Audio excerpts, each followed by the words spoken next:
You think medieval executions were just beheadings? Think again. With Hugh Despenser, they didn't just kill him, they dismantled him. This wasn't justice. It wasn't even vengeance. It was a performance, a warning. Not just to remove a man from power, but to erase him from memory.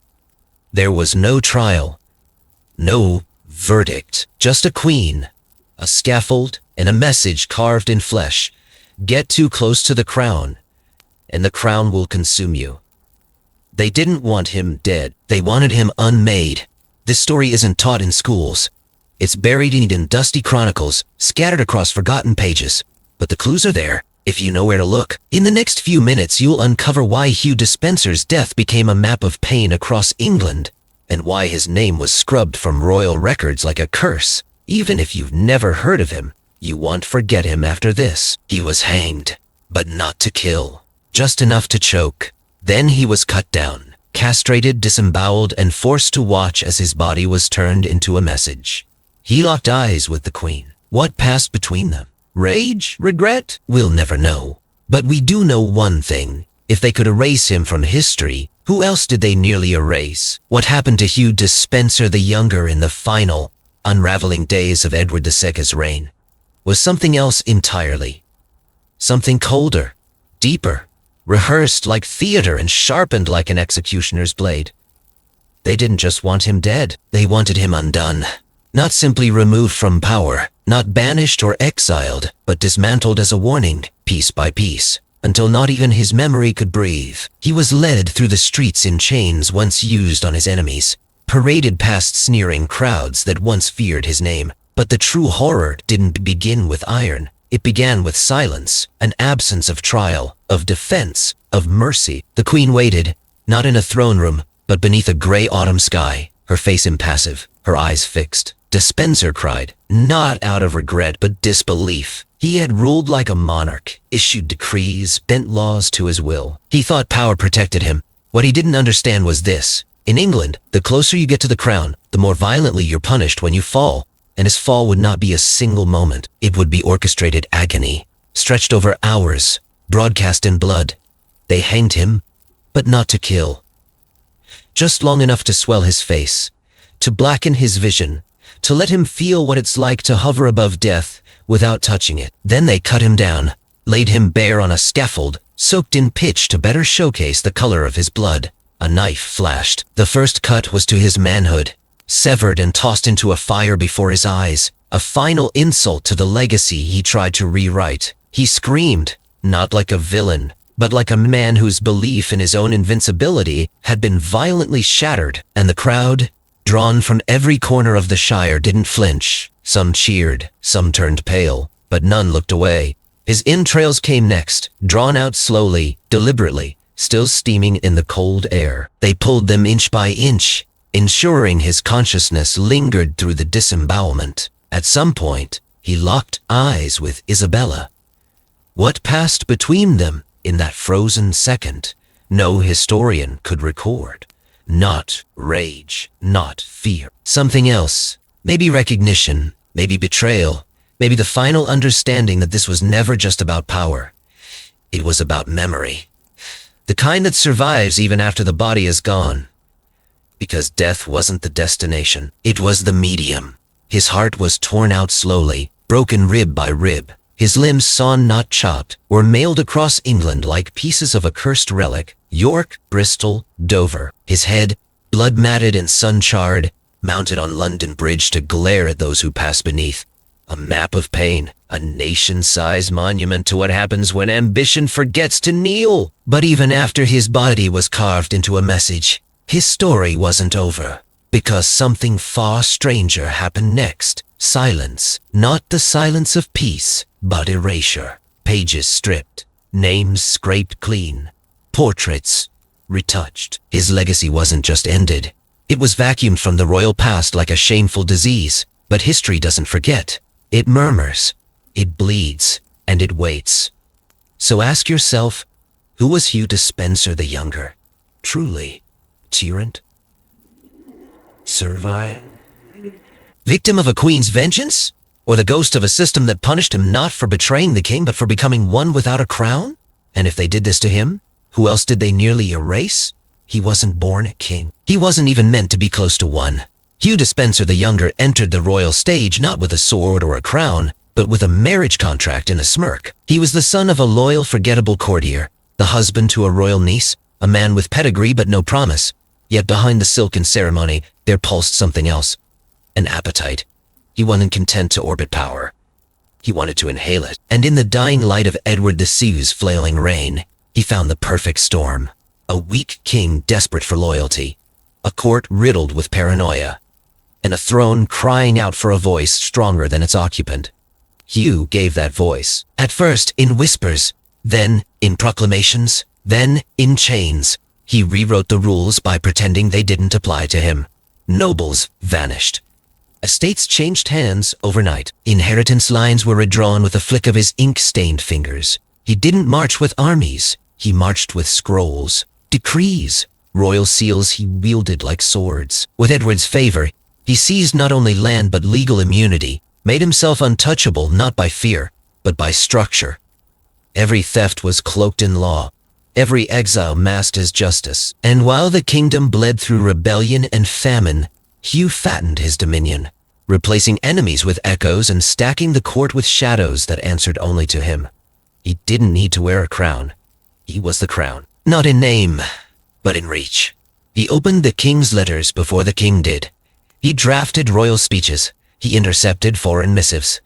Edward became a vessel, his will a ghost flickering behind Despenser's eyes. What terrified the realm wasn't just Hugh's ambition. It was how effortlessly it worked. He didn't break the throne. He inhabited it, and the more he took, the more silence surrounded him. Fear replaced debate. Compliance replaced counsel. Some disappeared in dungeons. Others vanished into whispers. But beneath the surface of titles and triumphs, cracks had already formed. Despenser had fed too greedily from the bowl of privilege and left a trail of bitter nobles and starving peasants behind him.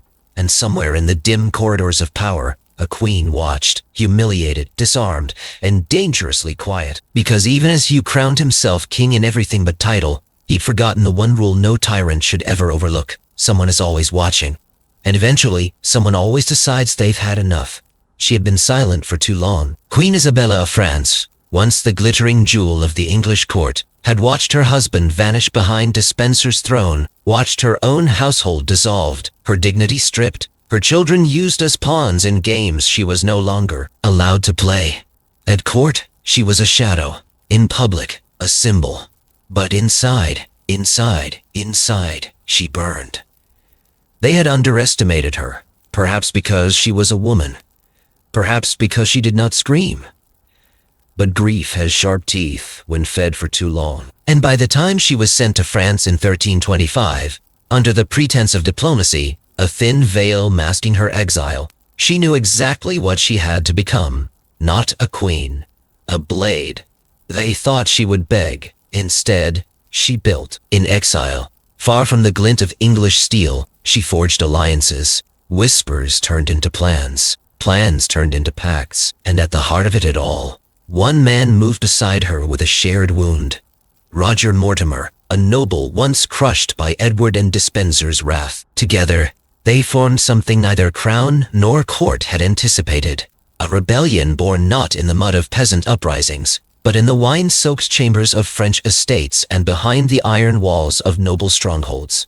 It was personal, strategic, royal, and yet even then their target wasn't Edward. Not yet. They knew the root had to be cut before the trunk could fall. It was Despenser they wanted. The man who had turned royalty into a weapon, who had transformed the crown into a mask.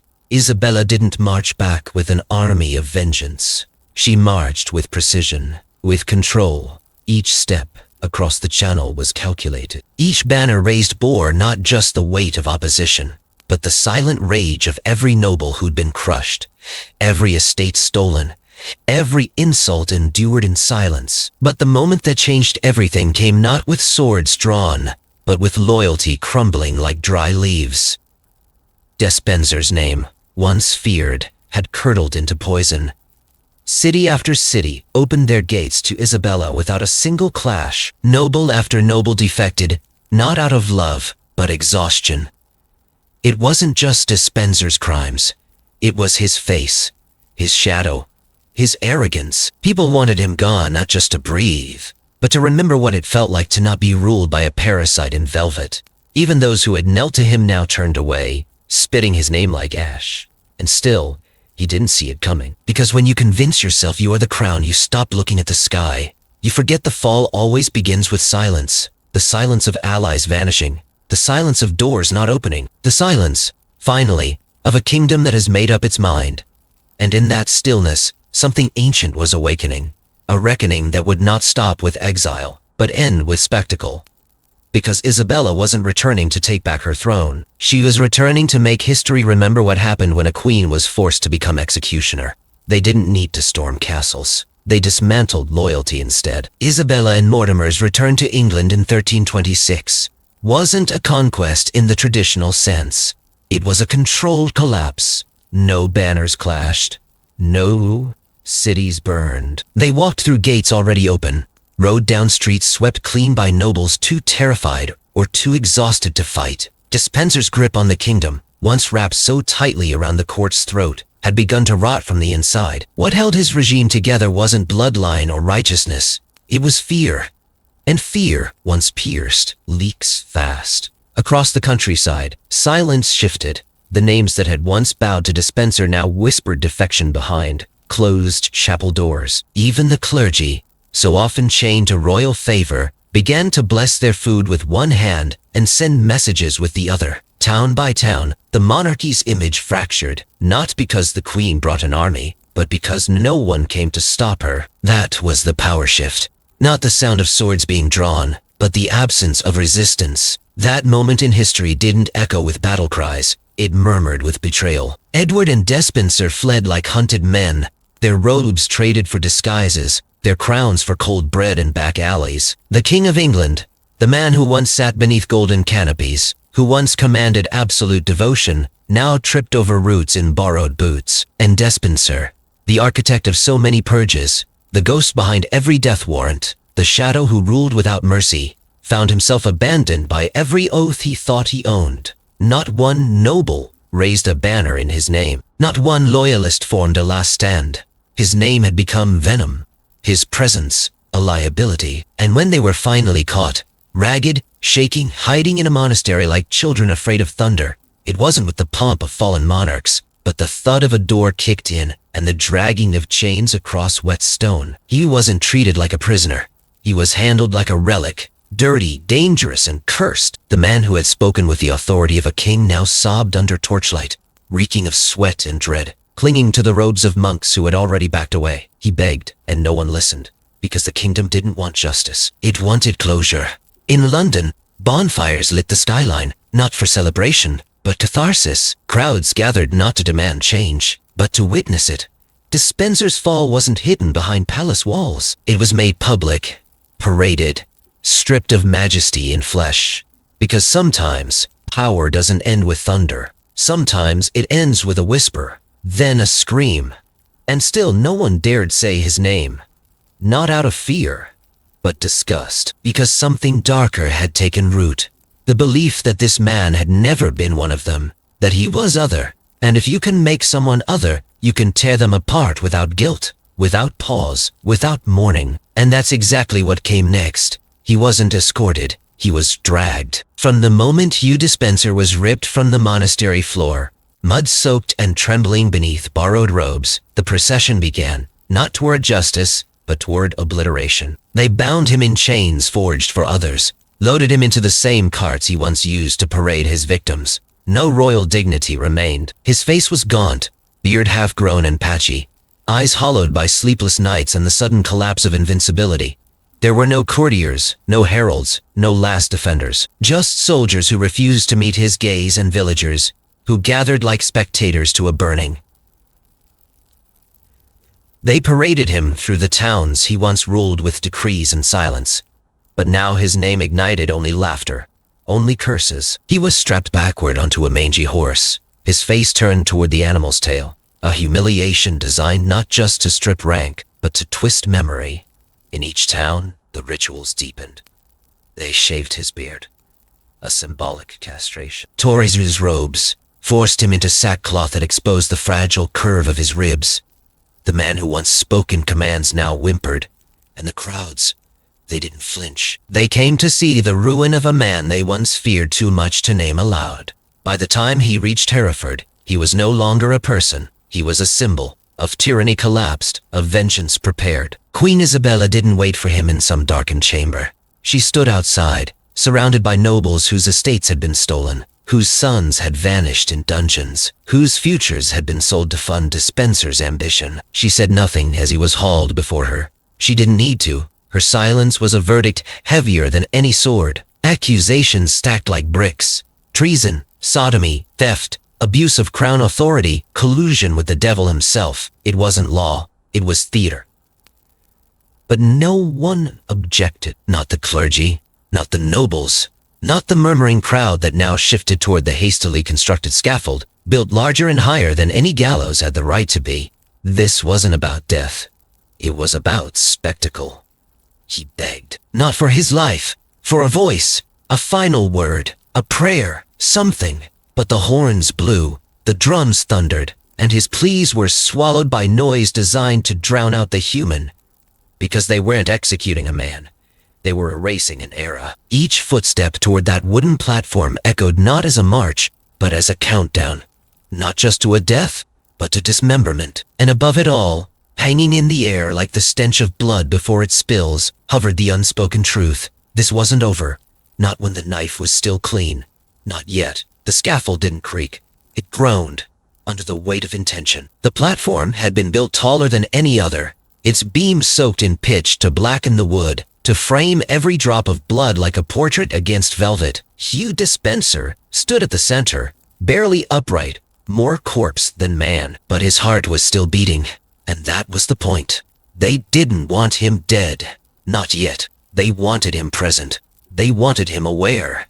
Because this was no execution. This was a message written in flesh. The rope came first, but it wasn't meant to finish him. They hanged him just long enough to drag him to the edge. His body convulsed, his eyes bulged, his legs kicked empty air. Then they cut him down. He gasped, collapsed, still alive, still breathing. And then they placed him on the butcher's board. The knife appeared, not quick, not clean, but jagged. The first cut wasn't to the throat. It was lower. His genitals were sliced off and held up, like a relic, then tossed into flames where he could watch them burn. The crowd roared, not all with joy. Some turned away, pale, horrified, but no one left, because what came next was worse. They opened him slowly. His abdomen, sliced with theatrical cruelty, spilled warm coils of intestine into the open air. The steam rose. The stench hit the first row, and Despenser screamed. A sound so animal, so ruptured, it didn't even resemble language anymore. They pulled his guts from his body one handful at a time, ensuring he remained conscious, forcing him to witness his own unmaking. He was no longer a traitor. He was a ritual, a sermon in blood. And above him, in the shadow of the scaffold, Queen Isabella didn't blink. Then came the chest. His ribs cracked like wet wood beneath the axe, one by one, not chopped. Pride. His heart, once bloated with stolen power, was torn free and tossed into the fire with the rest of him. But still, the body wasn't done. They weren't finished. Because this was never about death. This was about territory, about turning one man into many pieces, so that his punishment could be mapped across the kingdom. They sawed his limbs, not chopped, sawed, splinter by splinter, bone by bone, arms, legs, hands, each wrapped in linen, each labeled like relics, each destined for a different city. York, his head, blackened with dried blood and twisted into a permanent expression of agony, was mounted on a spike above London Bridge, the gateway to the capital, the entry to the kingdom. And still, even then, it wasn't over, because Hugh Despenser wasn't buried. Not in any field, not in any church. He wasn't given a grave, a prayer, a stone. His body was removed from the concept of rest. He was scattered, not like ashes, but like plague, a contagion made visible. The state didn't just kill him, they distributed him across walls, across roads, across memory, so that no one for generations could look at a gate or a parapet without remembering what happened when one man tried to own the crown without wearing it. And yet, what most records don't say, what most scribes omitted from ink, is that the executioner never worked again. Not from age, from ambition. And from that moment forward, the question didn't linger over whether Despenser deserved death. It lingered somewhere darker. How many of us would have cheered had we been there? And if we had, would we ever sleep the same again? They destroyed his body, but that wasn't the true execution. The real death came afterward, in silence. Not the silence of peace, but of deliberate erasure. No grave, no prayer, no mourning robe stitched in black. They didn't just want to punish Hugh Despenser. They wanted him forgotten. In the years that followed, royal scribes were ordered to scrape his name from records. Chroniclers left blank lines where his deeds once lived. Illuminated manuscripts were defaced, his likeness scrubbed, his coat of arms dissolved beneath layers of gilded ink. Even Edward II, the king he once ruled through like a ventriloquist, never spoke his name again. Not in court, not in confession. Because by then, Edward wasn't a king. He was a ghost, and Despenser had been his final breath. But memory doesn't die because it's commanded to. It festers. In the corners of old cathedrals, in the margins of monastic scrolls, in the whispers passed from nursemaid to child when fires were low and the world outside too cruel to name directly. They called him the man without burial, the regent without crown, the one whose screams were heard across counties. Even centuries later, when the fires cooled and new kings rose, Despenser's shadow never fully vanished, not because he ruled well, but because of how completely he was unmade. And then something stranger happened. Centuries after his death, historians, armed with ultraviolet light and modern ink analysis, began peeling back the layers. They found names burned away beneath new parchment, dates altered, annotations written sideways, in the shaky hands of frightened monks, confessing that Despenser once controlled the crown, that he wasn't just an advisor. He was the law, that England hadn't executed a traitor. It had erased its mirror. So now, you tell me. Who was Hugh Despenser the Younger, really? A monster? A survivor? A symptom of a decaying monarchy? Or the man who got too close to the fire and burned so brightly they tried to blot out even the smoke? And what does it mean? That even in pieces, his body told a story no crown could silence. Because if a kingdom can kill a man so thoroughly it forgets it ever feared him, what else might it have forgotten? Or worse, what might it still be hiding? You decide.